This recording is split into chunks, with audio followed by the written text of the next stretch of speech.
will you talk about a type of, um, I'm not going to call it dieting, a way of fitness that is called intuitive eating, and I'll let you get into that.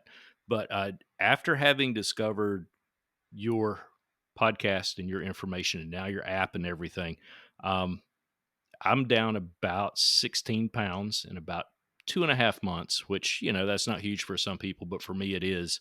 And it's still moving forward. But anyway, so Jeff, tell us about you, where you're at, what you do, and how uh, how we can learn from intuitive eating.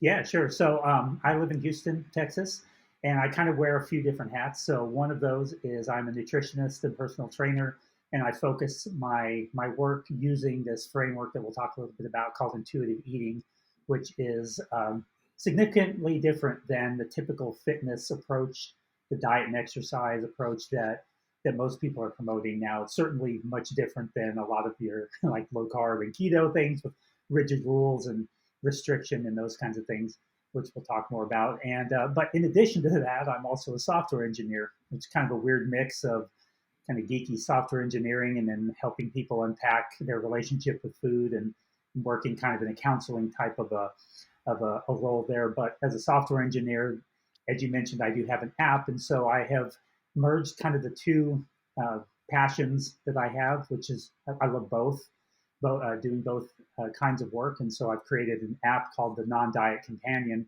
which is an app specifically to help people who are adopting this intuitive eating and non-diet approach to their health and fitness and nutrition to kind of help them uh, apply those different principles that we'll talk a little bit about here and journal about those things. Journaling is kind of a big helpful part of the intuitive eating process because it often involves some reflection and digging down and getting to kind of what's at the root of the issue